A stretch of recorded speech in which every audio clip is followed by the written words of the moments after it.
Okay, so before we start, I wish to acknowledge the many diverse Indigenous nations and people whose land Black Eco Bloom's team members are joining from today, including the land of the Wendat, Anishinaabe, Mississauga of the Credit, and Haudenosaunee, called Toronto, the Blackfoot Confederacy, the Tsuut'ina, the Yakshe Nokada Nation, the Métis Nation, Region 3, and all people whose home in the Treaty 7 region of Southern Alberta, currently called Calgary, and the unceded Indigenous land of Ganakewage Mohawk Nation. And BB respects and affirms the inherent and treaty rights of all Indigenous people across this land, and we encourage you to support Indigenous people and communities everywhere. We also acknowledge the many people of African descent who are not settlers, but whose ancestors were forcibly displaced as part of the transatlantic slave trade against their will and made to work on these lands. We honor and pay tribute to all ancestors of African origin and descent. Thank you. So again, welcome to the second installment of the Triple E's webinar session. So the Triple E's stand for Education, Employment, and Economic Mobility. And this series of webinar is meant to involve conversation pertaining to career development in the environmental sector for Black women, Black transgender women, and Black non-binary individuals. It's important to note that this webinar is organized as part of our Black Women in the Environment project, which consists of building a community and compile resources for Black women looking to get involved in the sector. Right, so thank you. We have four amazing panelists with us tonight that I can't wait to present to you. But before I want to dig into the issue, so what is the issue we're going to be discussing? So we all know that the field of climate change and the environmental sector have noticeable lack of diversity, particularly regarding Black women and gender diverse people. And this lack of diversity is unfair to our communities that are disproportionately impacted by climate change. And we cannot continue basically to just create solutions and create climate policies that do not include the scope and the expertise of the frontline communities. So today we have Faith Edem, Sidi Moshi. Oh, I'm sorry, I'm getting messages here. It's all about the link again. So we have Sidi Mosha Bishop, we have Katarina Albury, and Celine Isimbi with us. Hello. Before we start with the presentation, I just want to make sure that we have a safe space and respectful space. So the chat is open to you. So if ever you want to drop a message in there or a comment, ask a question, you can use the chat. We ask you to be respectful always. And ever if you need to engage, at the end, you can just unmute yourself and make sure that you mute yourself afterward to avoid any background noise and things like that. All right? Perfect. Thank you. Okay, so let's start with our panelists. Our first panelist is Faith Edem. So Faith is a sustainability change agent at Environmental and Climate Change Canada. She specializes in climate finance, energy policy, and sustainability, and has been recognized in 2022 as the Aspen Institute Future Leader. In 2021, Corporate Knight recognized her as a 30 under 30 sustainability leader, and Circularity 2021 as an emerging leader. Faith is a published climate resilient author and advocates for youth mentorship in support of Canada climate goals. Faith, I don't know if you want to say hello. Yes, thank you so much. I'm really excited to be here. Thank you everyone for joining us today. Yeah, thank you, Faith, for being here. And I want to mention that initially, when we had the idea of creating this webinar, Faith was immediately available, and she even if we had the first session last November, and she was even available to just guide us and make sure that everything goes right. So she acted herself as a mentorship for this webinar series. So I really appreciate your guidance and support, Faith, in that sense. Thank you. We have the second panelist. We have Sidi Mosha Bishop. So she previously managed the program Our Human Energy at Efficiency Canada, and where she leveraged creative storytelling.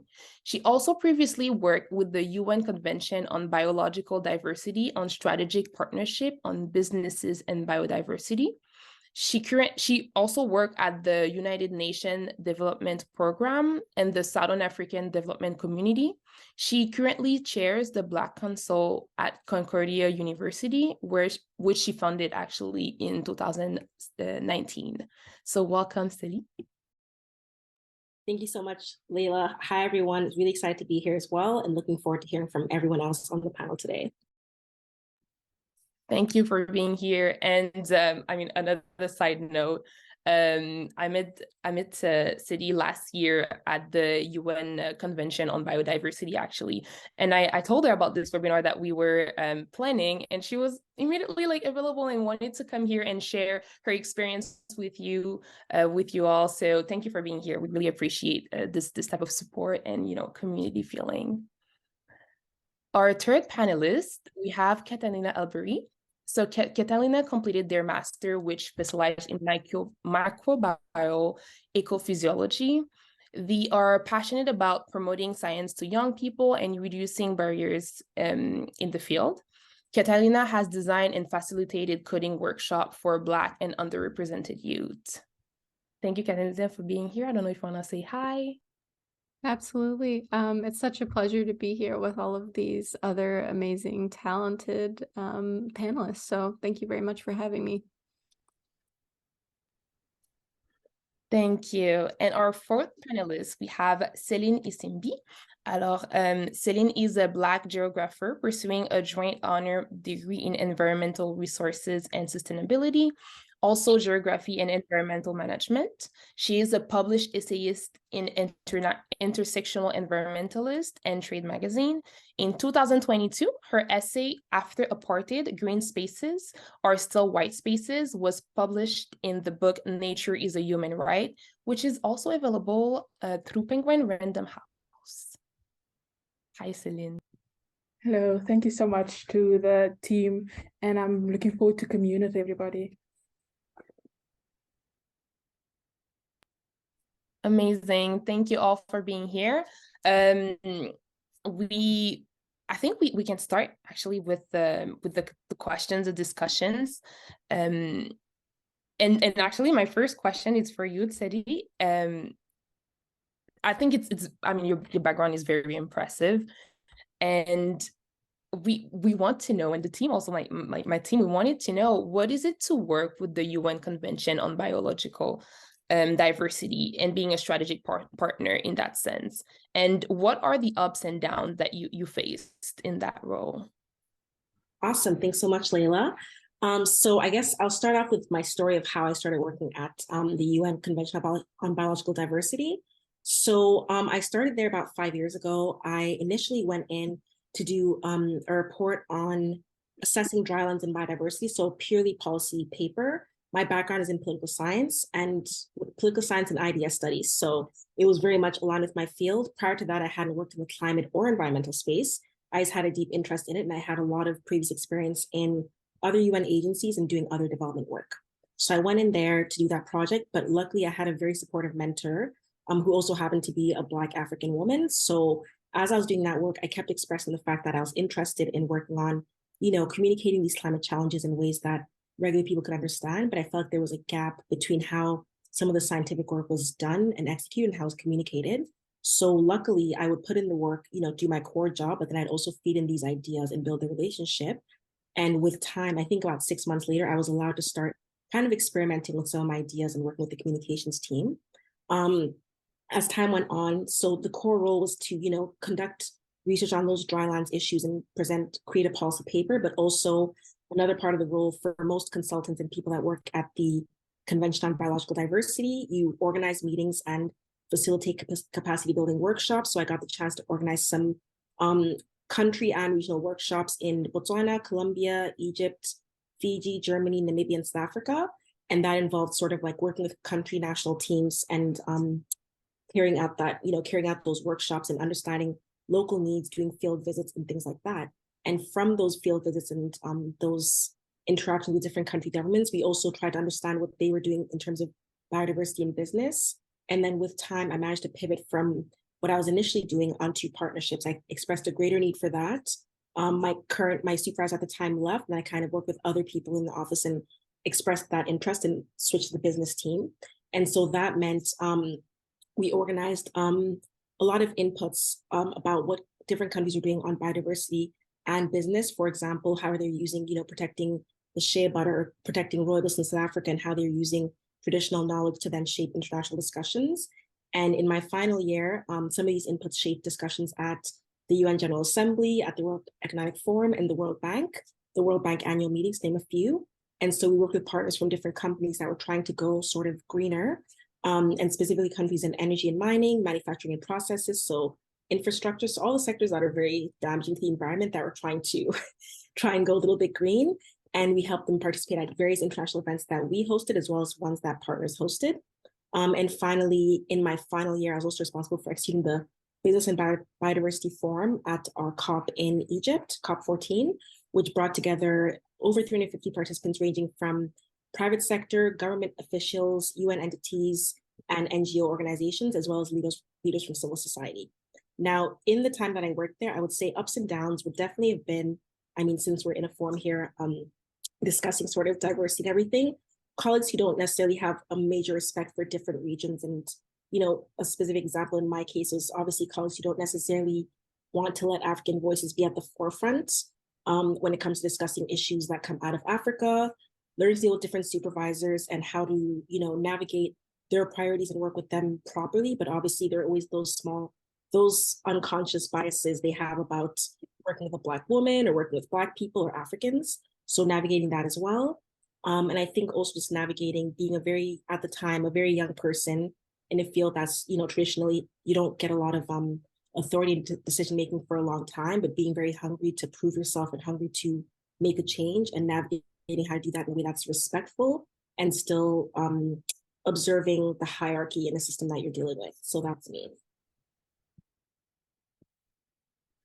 Thank you. Someone said in the chat that everyone here is so inspiring, and that's that's a prime example of that. The first thing I want to mention is we're gonna try to avoid the acronyms just to make sure that everyone can follow. So when we said COP, it's Conference of the Parties, and the Conference of the Parties are United Nations Convention on either climate change or biodiversity and nature. So this is what she was referring to when she said the COP. I have a quick question for you, Tilly, because I had the chance to chat with you, and I guess I know a little bit of the answer, so that's why I'm putting you on the spot. But how does having a Black African woman as a mentor or as part of the structure that you were working in, did it change anything for you, or did it have some sort of influence? It definitely had an influence, had a positive influence, because I think for my first 2-3 years working there, I had that mentor. I think that, I was able to, and you never know, right? When you have a Black supervisor, you're not sure if they're the kind of Black person that wants to shake up the status quo or one that just wants to fly under the radar and do their job, because we did have some of those people. I've worked with some people like that in the past, but I think I definitely took my time to assess what kind of person she was. And with time, I realized that she was someone that was very much a champion for younger Black girls and African girls. And so it definitely tremendously helped with my own, even simple things like, how I wore my hair to work. I remember having a chat with her and she was like, doesn't matter, wear your hair however you want, natural, whatever. No one cares about that. And I know with other people, she said, if somebody talks about your hair, I will fight them, don't worry, So just having that relationship where I was able to bring myself fully to that workplace with her. Obviously with other colleagues, there'd be little things where she'd have to sometimes snap at them to correct them about how they pronounce my name, or they'd be dismissive and she's like, it's TD, and they're like, yeah, whatever. And she's like, no, not whatever. I told you how to pronounce her name, say it properly. So those subtle things were very important. I do feel like there was a bit of a shift, because she did transfer from that office to a different one, I think 2-3 years into my mandate. And that's when I kind of felt there was a little bit of conflict with people who I think had been dying to, for lack of a better word, get their hands on me and kind of bully me a little bit once she left. And so I definitely did deal with that for a little bit. And I just strategically relied on the people that were kind of champions all along, and kind of, they might've been quieter, but they were always loyal and friendly to me. So I relied on those people and kind of tried to ignore the others, but it definitely made for a much better experience and built my confidence within that organization, having been someone that was new to the environment, new to climate work. And so it helped with my entry into the field. Yeah, thank you so much for sharing that. I mean, it must, it's probably must feel good to feel like you have people rooting from you, especially like in leadership role. Um, my next question actually is for you, Catalina. You have a very interesting background and I guess maybe not so known specialization. So can you tell us more about your specialization in microbial ecophysiology and how does that relate to climate change or the environmental sector? And just after that, I'm interested in your other focus, which is tech literacy. So how having tech literacy is beneficial for you and your journey, specifically in career in the environment or adjacent to that. Thanks so much.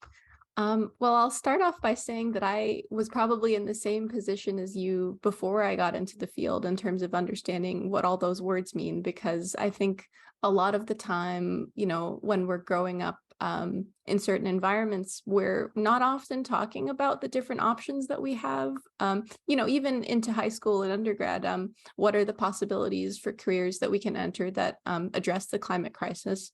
So maybe I'll tell you a little bit about my journey of how I got dragged into this field. So I always knew that I loved nature and biology, and I really wanted to get into it. So that's why I ended up starting an undergraduate in biology. And just by chance, there was a summer that I was looking for an elective, and I decided to take a seaweed course. Which, to a lot of people, seaweed isn't that interesting, but it was kind of my only option at that point. So I registered and I started going. And the person who actually ended up being my professor for both my honors degree and my master's came to give a talk, and she just really impressed me, and I got super excited about the topic. So I'll tell you a little bit about what microbial ecophysiology is. So let's start with ecophysiology. So eco, environment or ecology, and then physiology, which is how an organism functions. So what I actually ended up studying is technically a kind of algae, but marine microbes, so tiny floating plants in the ocean. And this is important for climate change because these microbes in the ocean are responsible for about half of all of the photosynthesis that happens in the world. So if we think about where carbon is going, especially as us as humans creating carbon and putting it into the atmosphere, specifically in the form of CO2, we have trees and plants and also algae taking up carbon dioxide out of the atmosphere, processing it in their bodies, and then perhaps in the case of these small microorganisms sinking down to the deep ocean and keeping it there. So we have a lot of really basic questions still about the way that carbon moves around the globe, and that helps us understand later what our impact is going to be and how it'll actually function as we continue to release carbon dioxide, and hopefully releasing less and maybe one day no carbon dioxide. So I think these are really basic and important questions that we need to answer in terms of climate systems. And in terms of my journey, I really found that in terms of getting involved and trying to choose a specialization, it was really nerve-wracking to try to enter this system. So there were so many kind of cryptic pieces of information that people with backgrounds that weren't similar to mine, people who had parents who had already done undergraduate degrees, who had maybe navigated academia, information about scholarships, information about, how you should shape your educational journey to reach the goals that you want, were not immediately available to me just because I didn't have people around me in those circles who had had those experiences. So I really relied on just being incredibly persistent and asking questions that might seem silly to some people, and really just bothering the people that had the answers to the questions that I had. And so during the course of doing my honors and masters in that subject, I started to be given a lot of data, and I had no idea what to do with it. And I think that that's something that's generally happening in the world at large. We're collecting a lot of data and we need to find out things to do with it. And I realized I needed to take advantage of some online resources and kind of begin to teach myself, because there weren't people around me who were teaching this stuff. And so I got really interested in programming, mainly in R at first, and then branching off into other different directions. So that was really neat. And I think just in general, I want to say that these fields have been kept from us, and they also have been used to suppress us and to justify our oppression, just in general, by governing systems, immigration systems, carceral systems. And especially if, we take a look at the way that Indigenous people have been treated in Canada, data has also been used to suppress them as well. So, we talk about using the master's tools, but I think it's important to also take advantage of the opportunities that we have in terms of grabbing those tools and, heading off and making our own place, and putting people in charge of asking the questions that our communities are interested in. For example, different environmental questions. We know the impacts of environmental racism, and we know that often the scientists that are addressing these kinds of problems aren't coming from the perspective of our communities. So I think it's really great to put those tools in the hands of folks who do have the questions, and allowing them to go off and try to find the answers in a way that benefits them. Thank you. Thank you so much, Catalina. And I think you mentioned a lot of key things. I know you've probably had mentioned before that you do some support, tech literacy for youth. Do you have any current program that you're working on, or projects that we could share with the people here tonight, if they're interested in learning more about that? Definitely. So the lessons that I've developed are actually available online. If there's anyone who'd be interested in taking a look or using them for their own purposes, and I can share that link in the chat. But also I'd say, if there's anyone out there who's interested in learning to program, and you're a Black youth or Black young person, my inbox is always open for questions, or for, just kind of like I don't know where to start. Where do I go from here? And always seeking collaborations. So if anyone has any groups that they'd like to come in and get started, I'm also happy to facilitate that. So yeah, really just open to any collaborations, and those online resources are there, and I'll share them as well. Thank you. That's amazing. And if ever you share something in the chat, don't worry, guys, we'll make sure that we email you all of the resources that are shared tonight, and the information that is shared tonight, what is available out there. We'll send you an email in a few days with all of this information compiled. And again, the chat is open to you. If ever you have any questions, comments, feel free to drop in there, always in a respectful ways, of course. Thank you so much, Catalina. My next question is for you, Celine. You've spoken previously about community-centered and place-based solutions. And first, I would like for you to explain a bit what is that, and I want you also to elaborate a bit more on how is this approach integral for the construction for a future in which Black, Indigenous, and other racialized communities are not subjected to the existing oppressive system that we're facing and all of the different barriers. So the floor is yours. Yes, thank you. So hopefully in my response, I can explain what community-centered and place-based solutions are, but briefly, community-centered is that the communities most affected are at the forefront of all decision-making processes, and those are the people whose voices and experiences and knowledge is centered in all approaches, and in all frameworks. And place-based solutions is essentially starting from where you are at, understanding the unique systems that operate within the area you call home, the area you work in, wherever it is, starting from there, and then obviously scaling up. And so to respond, my formal introduction into environmental education actually starts where Catalina is at right now. During high school, I was introduced into environmental education through Ocean and Marine Conservancy as a young biologist at my local aquarium. So I grew up in Cape Town, South Africa.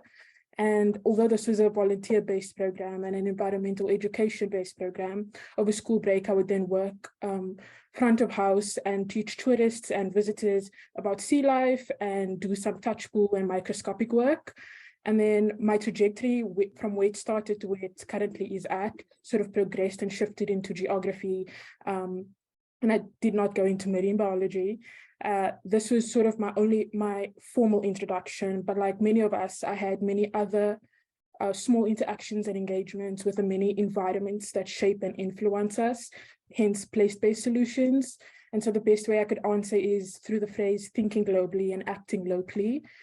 All issues, as we know, are interconnected, and we need to think beyond colonial borders that stem from oppressive systems, and we need to work towards justice and liberation within our individual communities and local contexts, while keeping the bigger picture in mind and asking how can we go about connecting the dots and building ecosystems of solidarity.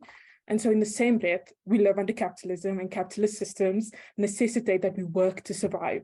And so as a student, one way that I've attempted to sort of reconcile all these truths is finding ways that I can bridge this gap. And so one thing that has helped me was enrolling in a co-op program through my university that allowed me to do rotational work experiences. And I'm currently completing my last 8-month co-op before I graduate, and I'm working on institutional sustainability projects in my university's sustainability office. And this program has helped me sort of build skills and understand what post-graduation work life would look like. However, depending on the school, this program may not be available to you.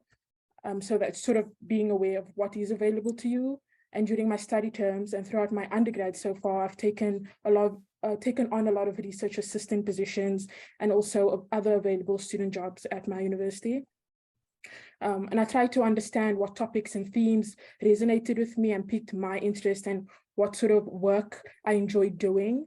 And this guided me when looking for part-time research positions. I looked at professors at my university who had either taken a class with or whose work just resonated with me, and I reached out, and fortunately they were hiring at the time. However, this only came recently because when I first relocated, as I mentioned, I moved to Canada about 4 years ago. So a lot of this has come through trial and error, and as Catalina mentioned, persistence, trying to navigate the environmental sector and environmental field in what's known as Canada. So this was a completely different situation. And so it's important to seek out and find your chosen community and people in your area doing the work that you want to be a part of. And if you aren't able to do this, sort of cast a wider net.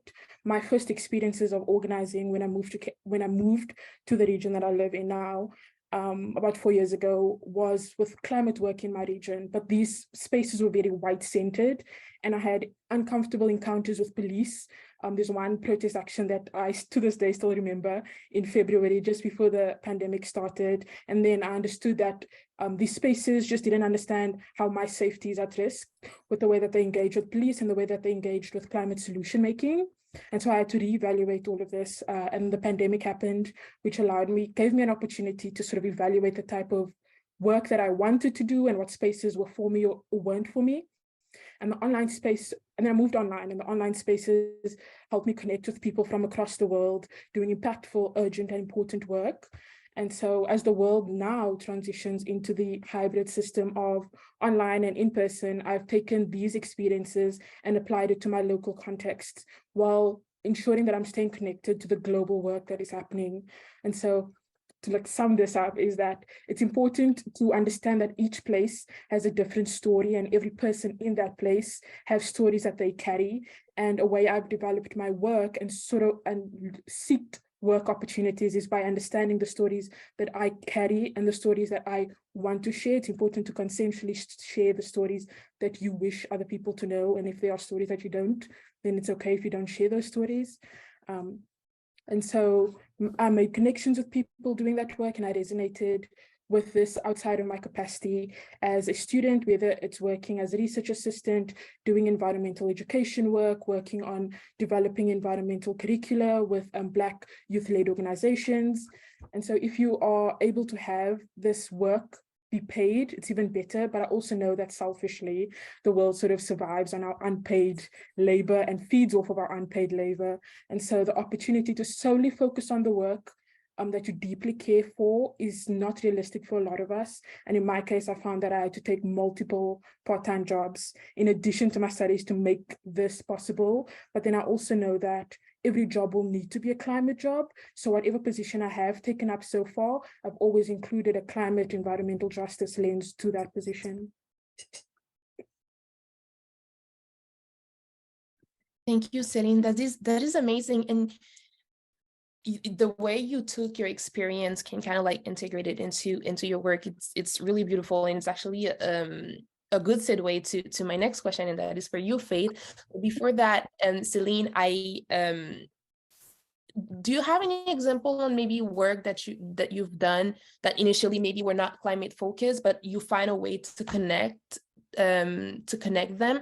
Because I feel like the capacity to be able to not necessarily be like, oh yeah, I'm going to a climate focused sector, but being able to make links and to just interconnect different sectors, I think it's really important. So if ever you have some, maybe just one example to give us, I would love to hear that. Okay, so think back to my second co-op placement, and it was an EDI focused role where I did education and training, or I assisted on education and training, but I had an opportunity to work with the anti-racism portfolio, where we developed it's a Pathways to Education program, where it's addressing the historical barriers of Black youth into accessing higher education.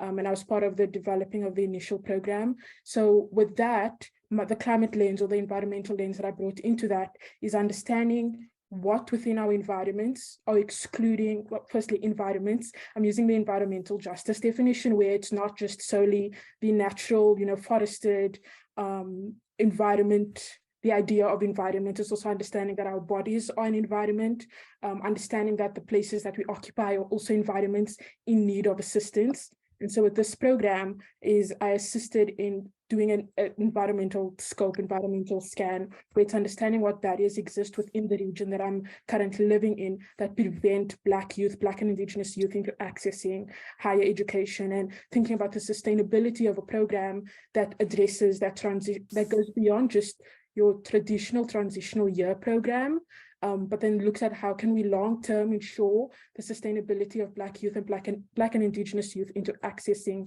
higher education spaces, especially since the institution I attend is a PWI, a predominantly white institution. However, there is there's a large and growing Black immigrant community within the region. And so ensuring that access in this university town to education is addressed.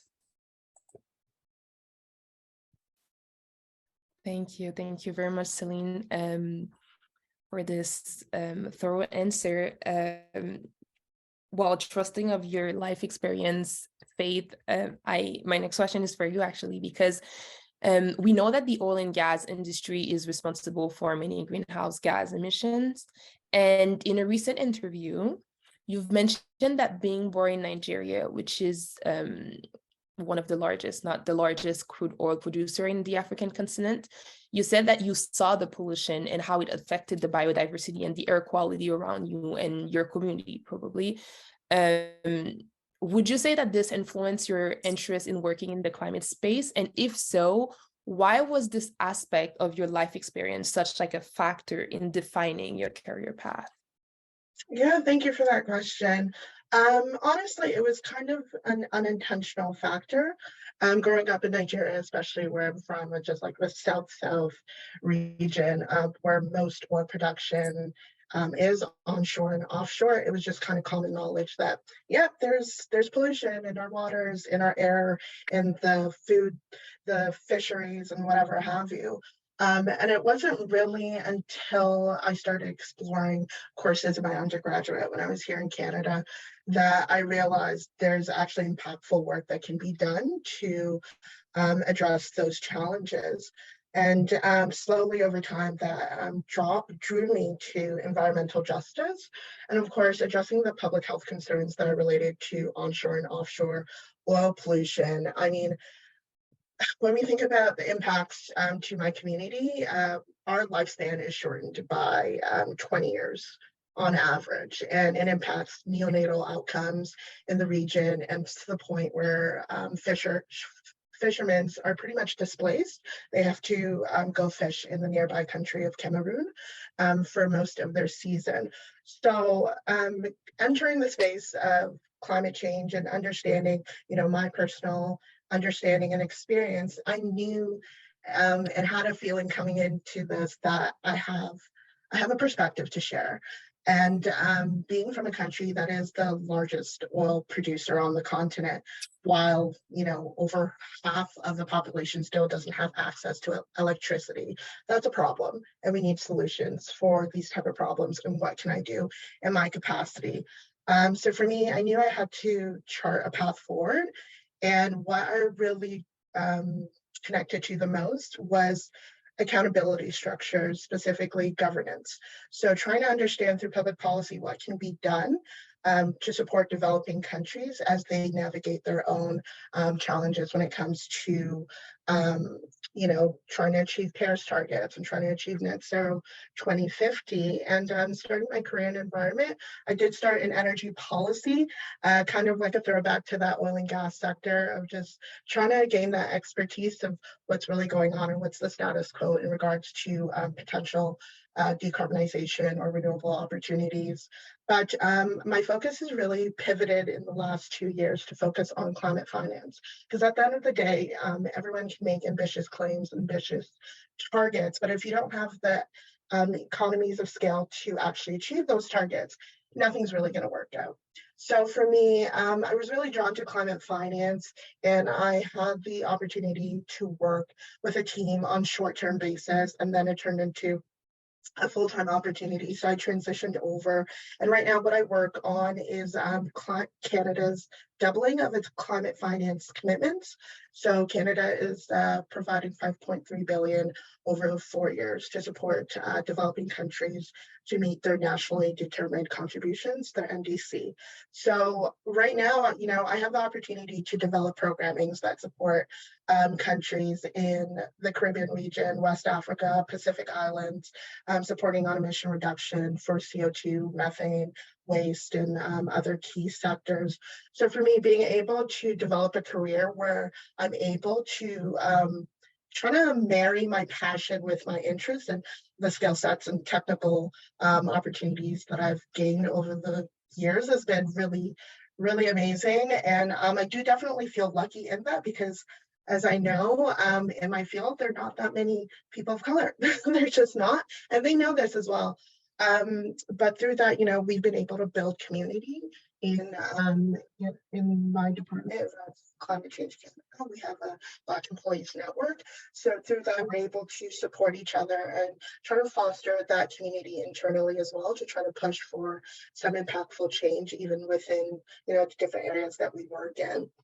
But lastly, just to wrap up, I think what my experience really led me towards is a stronger understanding of economy-wide impacts and utilizing a more holistic perspective on what these solutions can be, especially in regards to where I'm coming from, public policy. So, I'm able to gain a pretty strong perspective of, okay, how do these sectors all intertwine together, and what can we do collectively to address these climate impacts and these climate solutions? What's going to work for one sector, not going to work for another? So for me, that's been an interesting challenge thus far. And right now, I'm just focused on impacting the material conditions of folks who are most impacted by climate change. And I hope to continue to do work similar to this. Thank you, Faith. That you said a lot of interesting things, and it's making me think, because you mentioned, I think all of the panelists also mentioned how you experience exclusion, right? So you've been to spaces where there was not a lot of diversity. But once you get to the spaces, you kind of have, it's not always easy to be the one to be included in white spaces, right? It comes with a lot of weight. And And sometimes we're in this situation, we think that we can do it. And then once you're there and you're the only Black person in the room, you feel like you have your whole community on your back. It's like, okay, now that I'm there, like, what do I do? Like, how do I actually represent for my people? And because you understand what it is to be there. So I would like for you to maybe talk a little bit about your experience with inclusion and how your inclusion and representation in your field, like how you were able to exert maybe influence, or maybe with some insight where you could have exert influence to benefit your community, if there was any. Yeah, no, that's a really good question. So, for me, being able to understand my role in those spaces and understand that I shouldn't internalize certain microaggressions or experiences that I did have. Obviously, those experiences are not kind, but one thing that I always want to do is stay true to myself and to be authentic. So, of course, in 2020, when the George Floyd unfortunate incident occurred, it took my department a very long time to make a statement about that. And it got to a point where I was sick and tired. So I went directly to my director general, and I made it a point in a meeting to call them out. Hey, you have Black people that work here, you have Black people that have to show up to work and perform, and you are not recognizing the impacts that we're going through now. Things outside of our 9 to 5 are impacting our work.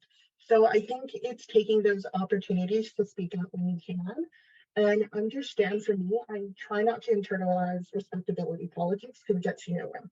If someone's going to be, discriminatory towards you, they're going to do that, whatever the case may be. So for me, it's leading with those ideas in mind. And speaking to that, I'm also part of my branch's diversity and inclusion working group. So developing programs and workshops that support allyship and breaking down concerns around microaggressions and creating more inclusive workspaces. That's the type of work I'm doing internally right now. So it's been really good. Senior management has been pretty receptive to it. So, that's what I'm doing internally. And as well, of course, our Black Employees Network, they're pushing the envelope forward, and they're really making some impactful changes.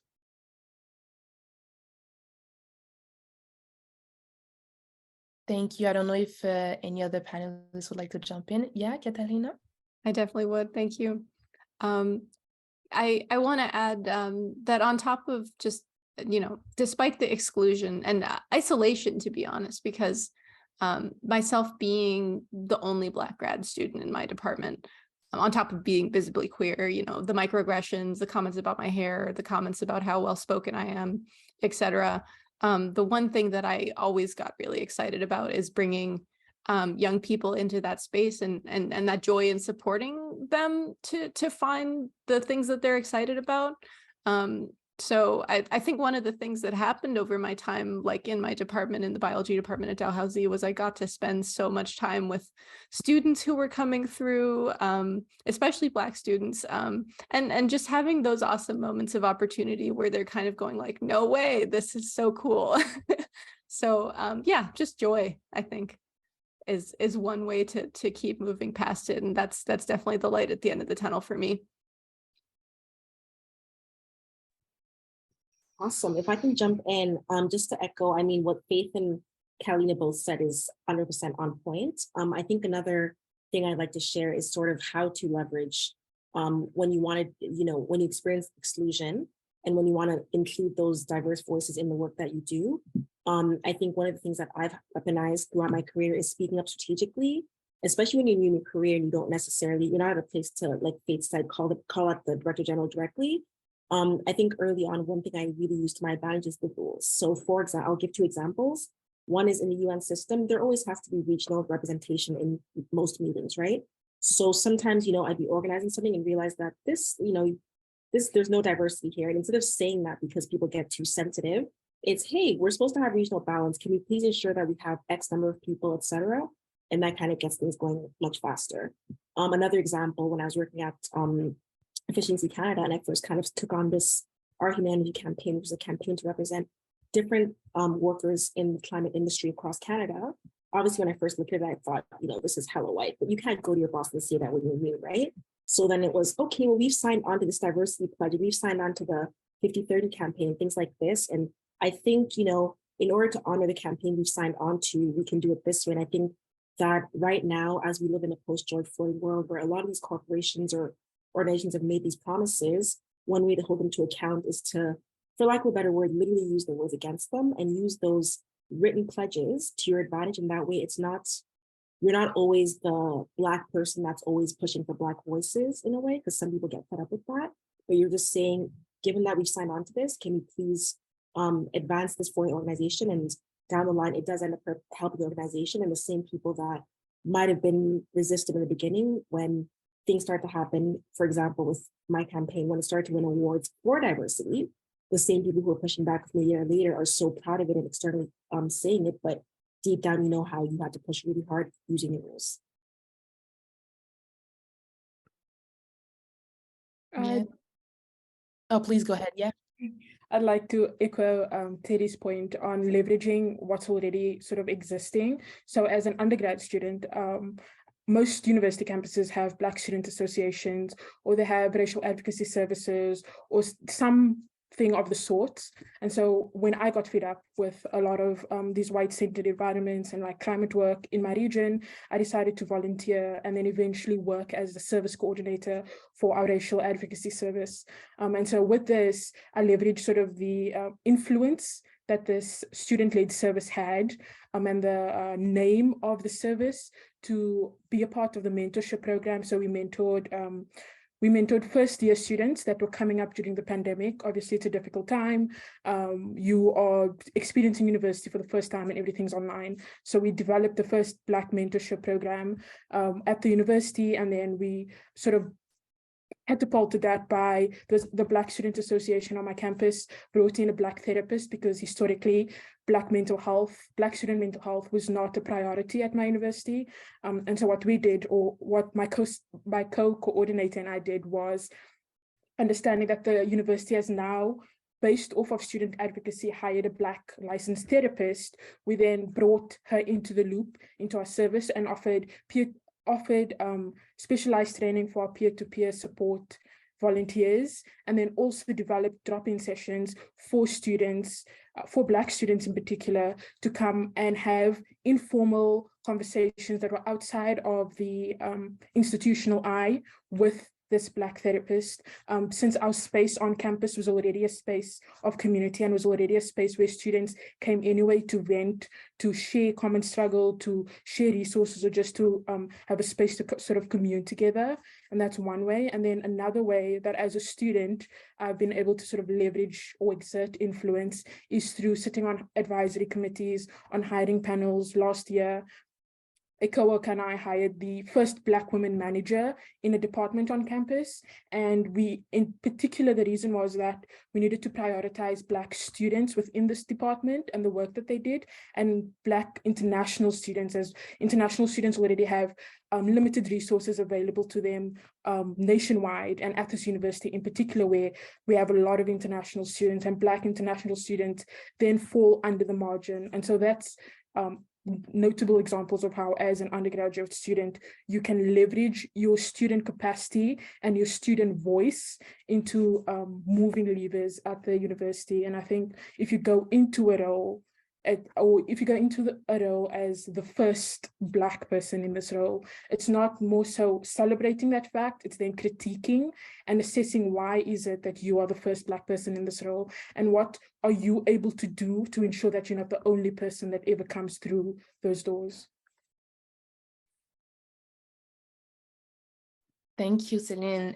Well, all of you, that was so well said. And I really like how you all giving concrete example of what you're doing. I think this is what we need to hear, like, what have you done, your experience. So I really appreciate that.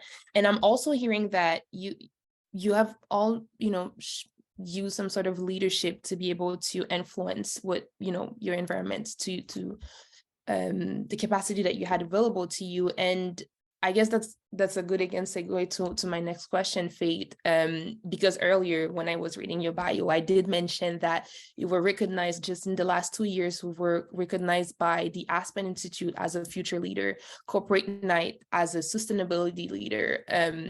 again last year as an emerging leader. So clearly you are among the, you know, Black women in leadership in the movement that are getting that is getting some sort of recognition, although I'm sure you deserve way more. But I would like for you to give us some advice. What would you like to share with Black women to not only enter the green workspace, but ascend to leadership role? And I'm asking this question understanding that not everybody would want to be in a leadership role, but for those who are aspiring to. So what would you have to share with them? Yeah, that's a really good question, because I used to be one of the folks who didn't really care for leadership roles. I was just like, oh, I just want to stay at the back and help. So, you know, for me, it was making that decision that I do want to be recognized from my work. You know, I am ambitious and I do have a certain level of passion that I want to demonstrate outside of, you know, just what I do in my 9 to 5. So if you're that type of person, what I would definitely push forward is for you to be intentional about who you want to be. So having a better understanding of the level of expertise you want to provide, and specifically what type of expertise you want to provide. I would definitely say the broader the better, because you're obviously going to evolve throughout your career. So for me, I use the scope of sustainability. It's a great umbrella term that I could fit so many different aspects of my expertise and experiences into. So, you know, whatever it is, it might be for you, you know, if you're a scientist, if you work in comms, climate communication, whatever the case, find something that could hopefully demonstrate, you know, all the key areas that you've been able to gain experience in. I would definitely also say a no is a response but not the answer. So when you're going to go through your career, especially as a Black woman, if you're ambitious somewhat, or you never even know, you could just be doing your regular life and someone feels that you're too ambitious for what you're seeking. So I would say don't let a no response inhibit your ambition, and don't feel faulted for being ambitious. As we know, as Black women and people of color, there's struggles in our upward mobility. So in understanding that, sometimes we do have to do, you know, twice as much work to hopefully get to where we need to get to. So don't be shy about that mobility. Don't let it get you down. What I would definitely recommend is gain some potential mentorship. So if you can reach out to someone who can support you with that mindset, I think is really important. I think what's also key is to understand your leadership type, understand what type of leadership motivates you and what type of leadership do you like to provide. For me, I'm like the champion. I like to support people, push them to get to where they need to get to. And also what I would recommend in regards to networking, I know some folks sometimes can feel shy around reaching out to folks who might be similar to them. So for me, it was, oh, should I reach out to another Black woman that's, you know, an exec or a manager? Is she going to want to support me? I don't know where those concerns come from, but sometimes we do have them. But honestly, for me, I wouldn't have gotten my under 30 nomination without the Black female mentor that I had. She was able to support me throughout the process. And, you know, for that, I'm always going to be grateful for the relationship that I have with her. And I think one of the great things about, of course, it's horrible that it's not diverse, but one of the also great things is because not that many Black women are in this space, there's opportunities if you are able to find people who are willing to support you through. But there's opportunities to stand out and make a name for yourself. Thank you, Faith. I'm here taking notes. So if I can quickly summarize to you all. So Faith clearly mentioned that you need to be intentional, find an expertise, the broader, the better. She's using the sustainability umbrella scope, which is, I guess, yeah, pretty broad, and you're able to gradually, you know, define where you wanted to go. Understand your leadership, work on your network. That one is definitely really important, right? Having a good network. Thank you very much for this good all of this information. And my next question would be for Celine. So I feel like you kind of answered this question already a little bit, but if you could go maybe more in details, how would you recommend folks to merge the gap between their personal interest and academic degree, and also their passion, right, to find employment opportunities that work for them? Because that's what we want, right? Something that works for you, so it can be in the long term and that we can just continue the work. Mhm. I think I would like to reiterate what Faith mentioned about mentorship and seeking out people in positions that you would like to be in, or seeking out people who are doing the types of work that you want to do. Because if I look back at my trajectory, it was mentors and people that I've sought out, or peers that are doing really cool projects and cool work that I could join, that has really shaped my employment opportunities, and that have just shaped my journey in the environmental field. But one thing a lesson that I've learned is that it'll take a lot of tries. I'm not sure if I found the sweet spot yet, or if there is a sweet spot, but what I found most useful is self-reflection and understanding what it is you like doing, what your skills are, what you're good at, like be realistic about what you're good at, what would you really like to do, find like topics and themes that you usually gravitate towards, looking at the history of things that you've done. What is it that I'm always finding myself in? And intentionally, like Faith mentioned, seeking ways to engage then with what you've sort of self-evaluated. Again, it'll take a lot of tries and a lot of self-advocacy, trying to overcome sort of imposter syndrome. But I found that a supportive group of people who will prop you up when you are feeling low, or when you don't see your own potential, again, mentors or peers, is really helpful in overcoming that. And another thing that has guided me is remaining open to the possibilities that exist within you and around you. In high school, I wanted to be a pediatrician, and then it was a marine biologist. And now I have no idea, but it's something to do with geography, maps, writing, debates, going for a walk in the morning. And these are all things I enjoy, and I've somehow, thankfully, been able to navigate and find pathways to turn it into an employment opportunity. And then customizing my degree, which I've been really grateful to do, customizing my degree, understanding that the faculty that I come out of, the environment faculty, is a very white faculty. So again, I had to go outside of my faculty to seek professors whose work I enjoy and ask to be a research assistant on their project, because I think it's a really cool project. It might not be related to the environmental field, but I knew it would give me skills and capacities to translate it into an environmental career.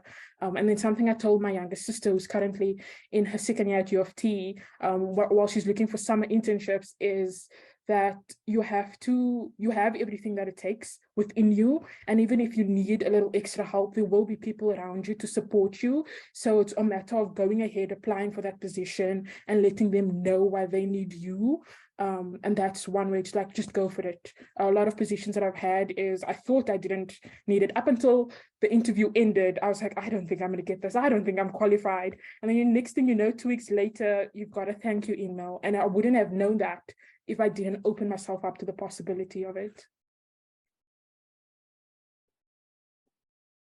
Yeah, no, that's beautiful, and I'm happy to hear that you're getting thank you letters. No, that's amazing. So you just mentioned it, Celine, and Faith also, when you were saying that like things can get broad. Sadi, I'm wondering, do you feel like there is a necessity? So as a, let's say, a community, but also organizations that are supporting Black folks who wants to get involved in the environmental sector, do you feel like there's a necessity to help aggregate ideas, resources, and goals for all new professionals in their green fields, to help us kind of like keep an eye on the prize, right? And help us making decision and what are the specific objectives that we want to do in the long term? Thanks so much, Layla. I absolutely do. I think that in every sector, there are networks that support people. I remember coming up in the environmental industry and just looking at my friends that, for example, are in accounting or engineering, and they have these very robust organizations that support them, whether it's just engineering in general, whether it's for women, for men, whatever it is, they have these very specific categories. And so I think that in environmental space, because there's so much work to be done, it's so varied, I think it is really important to have those associations so that individuals can, as Black individuals, join them and support one another. I think that even in terms of getting first in terms of aggregating ideas, but I think also in terms of sharing ideas and kind of building each other ideas and supporting each other. In terms of hiring, people hire who they like. It's just a fact. I think that in every industry, it's a mix of raw talent and passion as well as who you know. So I think even in terms of getting these opportunities, getting additional funding, you have to know people. So I think there's a very important need for us to have the organizations that aggregate the environmental needs, but I think also branching out and networking as much as possible in other sectors. I'm a strong believer in networking. I used to, when I was younger, want to be a publicist, and I was just obsessed with tracking why certain people were famous and it was sustainable versus others.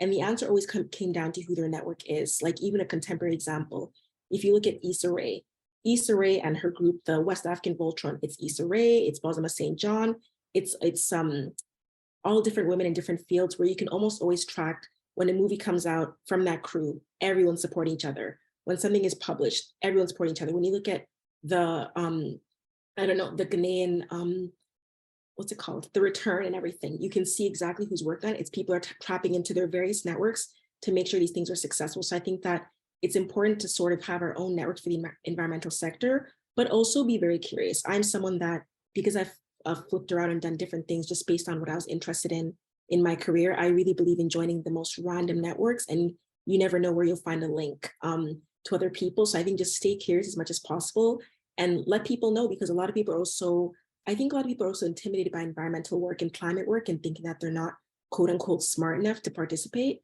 And you'll be surprised at how many events you'll go to and people really want to help or support a cause and are interested. So I think it's another great way to build on the work you're doing, is just to add more people to the mix.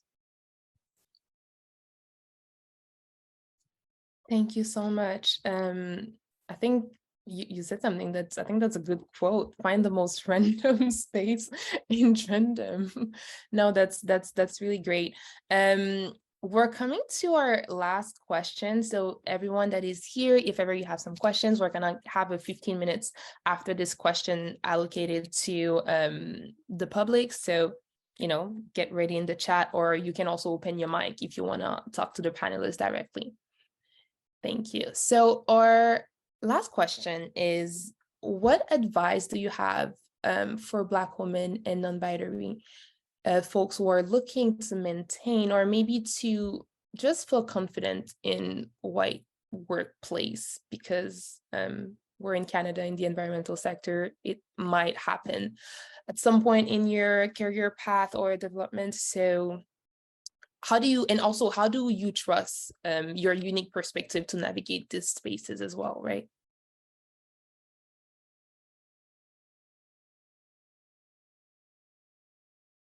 This question is for all of you, so everyone who wanna go first.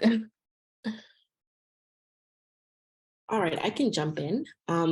So I'd say that you need to always remind yourself that not only are you qualified, you're most likely overqualified to be in that space, to be honest. And that not only deserve to be there, they need your voice. There is no way we're going to solve the climate crisis without our voices. It's just impossible. So I think always remind yourself on those hard days that they need your voice, and you need to navigate that space however you can. Get the support from your community, from your mentors, from your family, whoever's in your support system. Get that support, because we need your voice in that space. I think also learn from other Black individuals, even if they're in different fields, because oftentimes those microaggressions or unconscious biases, which we know they're not, they're similar across the board when it comes to, workplaces, academic institutions, they cut across. So just try to always learn from other people, because there's a chance that what you're experiencing has already been experienced in some form by someone else. So it'll kind of help you navigate it in an easier way. I think I'll add a few things. I'd say that one thing that is so important, like others have said already, is to utilize your resources that are available to you, whether that's some kind of online community, whether that's looking out into your organization to see if there's someone that's either another Black person or an ally who can support you and just kind of understand what you're going through. But then also, secondly, I think that there's a muscle that most of us have been exercising pretty much, since we were walking and talking as young people, which is to find out which kinds of people are safe to be around. And and trusting your instinct when that time does come to decide if you can trust somebody, whether with your work, your intellectual property, for them to put you forward for that promotion, and sensing who is safe and who is not, and going ahead and using your intuition for that, because there definitely will be people out there who will take advantage of your work, who will take advantage of your kindness. And I think at the end of the day, with those types of people, you can do your best to limit your interactions with them. And also just, to keep your focus on your mission, because at the end of the day, those other people who are there, who might get in your way, they are not going to be, their name isn't going to be there when you have completed your goal and you're successful. So just being wary of folks who might not have your best interest at heart, and holding them at arm's reach if it's necessary. Yeah, to add on to what's already being said, there's a TikToker that says mentions the phrase pockets of peace. So I think it's important to find like your pockets of peace if you are unable to leave these violent or these unsafe spaces, finding ways to engage outside of that, say 9 to 5, or engage out of that 8 to 4. Find areas where you can volunteer or you can work, or find ways to engage with your chosen community. And something my mentor, just to like complete this, something my mentor and the professor I'm currently working under said to me while I was discussing my post-grad plans and like what I would ideally like to do. She said, what's stopping you? And I was sort of ready to list 100 things that are stopping me from doing what I wanted to do. And then she said, it's important that I remember that everything already exists within me, and it's as I imagine and as I dream about it, it's already there. And so everything that I do from now on can work towards it. And so I need to, Kathleen also mentioned this, remember what drives me and what motivates me and what gets me excited to get out of bed in the morning, or what gets me excited to push through those unsafe, or to push through those spaces I would rather not be in, and sort of, if I'm able to leave the spaces that are no longer, it's okay to leave the spaces that are no longer safe, and it's okay to leave spaces that are no longer conducive to your growth. Because I feel that as Black girls growing up, or as Black women, Black non-binary people, and gender diverse folks growing up, we sometimes feel the burden, this double jeopardy, this double burden of needing to stay in a space because we're guilty. We feel guilty for leaving, or we feel guilty for burdening somebody else. And so we take this guilt on and carry it on our shoulders, and we stay in places longer than we need to do. So the advice I would say is okay to leave if you need to. And I've left places that I needed to leave, and I've only grown from that. And hopefully as I grow older, I will have the wisdom to continuously leave those spaces that are no longer for me. Yeah, I just wanted to quickly add to that. I think Celine wrapped it up so nicely, that you should be and feel that you are allowed to move however you want. It is your career path. Sometimes people say, oh, we're a family, our team is a family. They might be great and nice, but remember what your motivations are and what you want from your career path. And I think Sadie also mentioned this just briefly, but the feelings of inadequacy is all internally. And I struggled with that, and I still struggle to some degree with that sometimes. But I think it's really important to understand, regardless if it's a skill or an experience you feel like you haven't gained yet, and that's why you're not, stepped in the position, or you're not right for whatever it may be. You really need to build that trust in yourself that you will grow that skill set or that experience over time. And I think as Black women, we have to give ourselves the space to be patient for that growth. I think it can be really hard to always want to excel and always want to be ambitious and push, the envelope forward and whatever have you. But I think we need to practice patience with each other as well in the workspace. But completely echoing what everyone's mentioned, really put beautifully. Yes, everything was very inspiring. Thank you so much for this answer. And as you just mentioned, Faith, it's your career, but also as Celine was saying, it's also your health, your mental space, your well-being. So I guess, yeah, in that sense, just follow your gut. Don't be afraid to be selfish and think about, you first. And again, as just Sadie just mentioned in the chat, don't feel forced to stay in spaces just because you're representing or you're the only Black person in that room. Thank you so much. So now we have some time for questions. So our experts are there to, oh, we already have a question. Look at this. So Armando, for all the panelists, would you have done anything differently in your past for your career, given the knowledge that you have now? And yes, that makes sense. He's asking if that makes sense. Yes, that makes sense.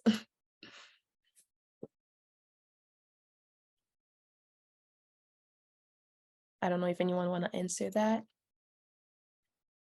So would you have done something differently with all the knowledge that you have right now? Yes, Edem? Sally, why don't you go ahead?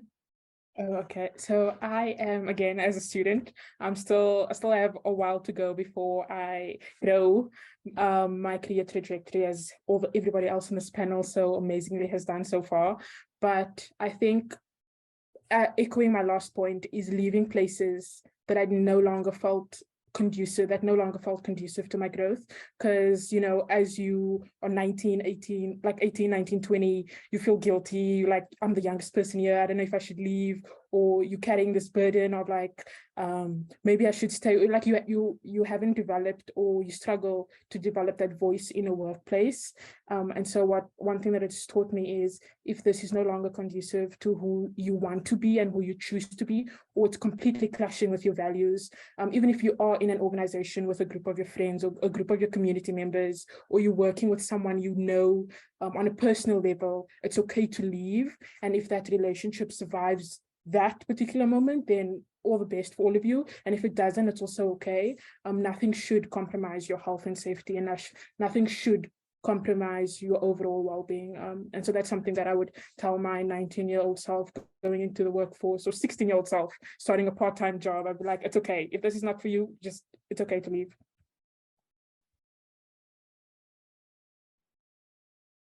I think one thing that I would change about kind of my career development and past is I would allow myself to do more varied things that were outside of my field and maybe not directly related to my work. Lately, I've been allowing myself to, just join kind of anything and everything that interests me. And I find just, picking up on some of these small things that might inform your work in ways that you're not aware of is so impactful. Going to lectures, going to talks, immersing yourself in community events, allowing yourself to go out there and make art. I think those are all things that can really help you spread your horizons, make connections. And I think some of the people that I admire most in this field are people who are very interdisciplinary and think outside of the box. So I think that could really continue to inform your work in a way that maybe your colleagues aren't thinking about. So it can definitely give you that edge.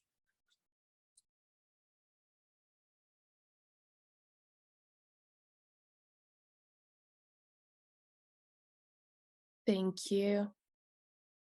I don't know if we had any other questions for the panelists. Everyone want to jump in and say hi? I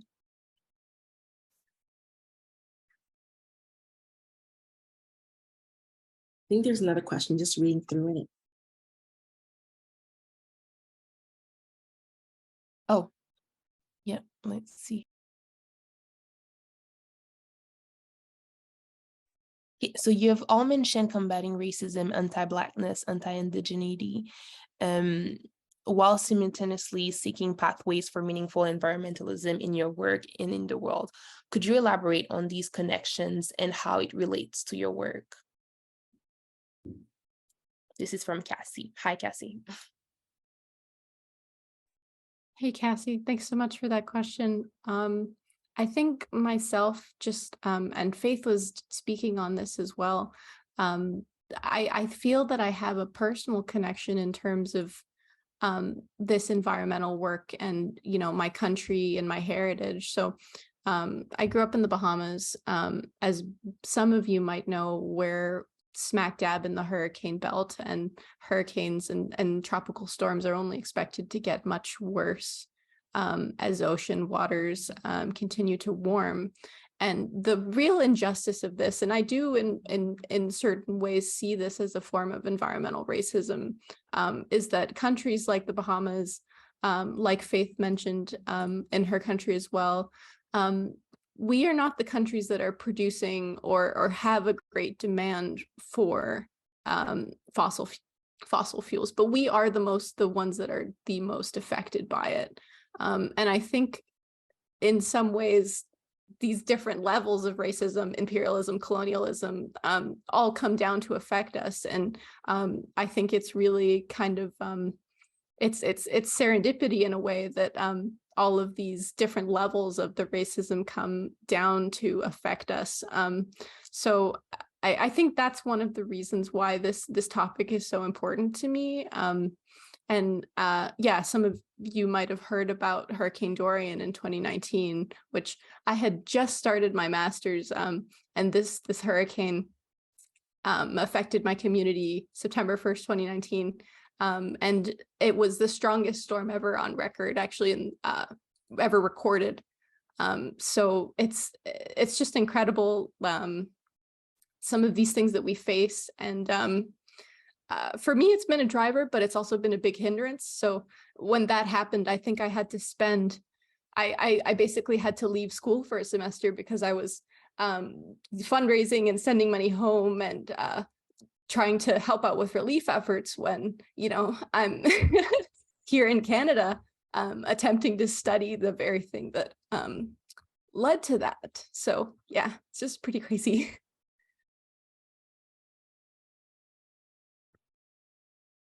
Yeah, I would like to echo what Catalina said about the personal connection.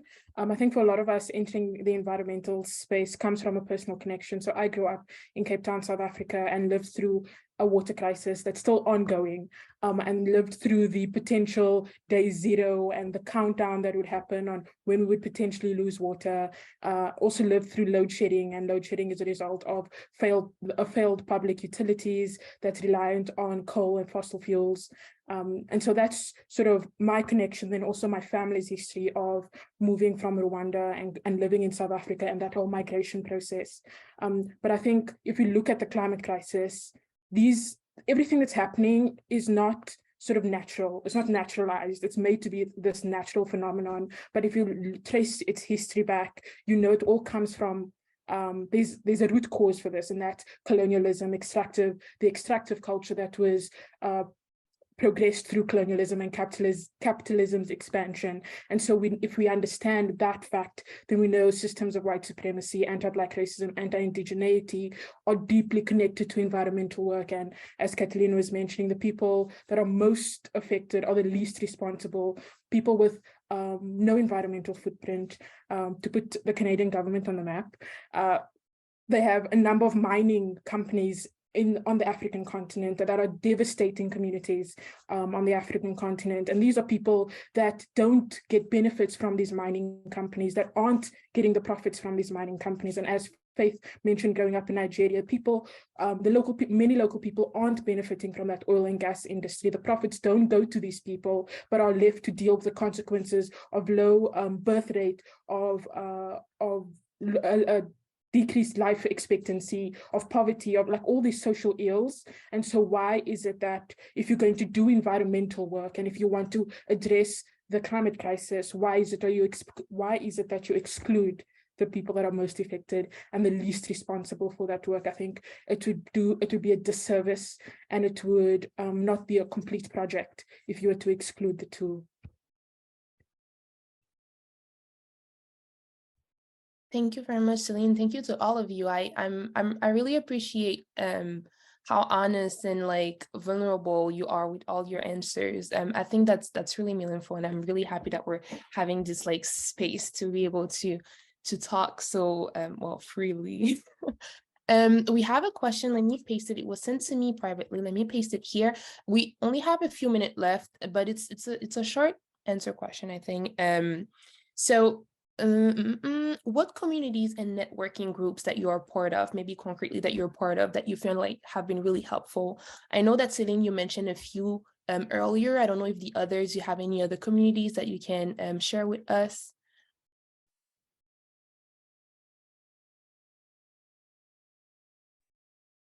I think I sent this link earlier in the chat, but the Canadian Black Scientists Network has been amazing to be a part of. So if you're interested in joining that group, if you have any questions, I'm happy to answer. They're awesome.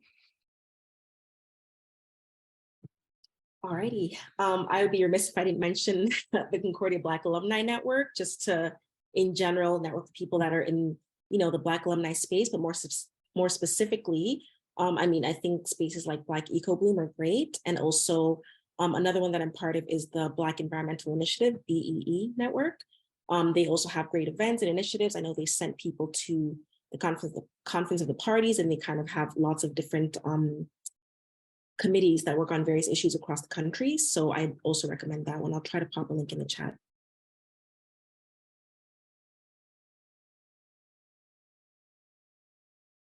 Thank you. And you have Celine here saying that she would recommend doing some LinkedIn search. I think LinkedIn is a great space as well to find different communities.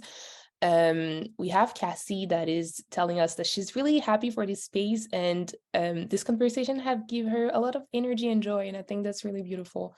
So thank you, Cassie, for being here. Well, it's 7:57. I think it's the time to wrap it up. Thank you so much to all of you for being here.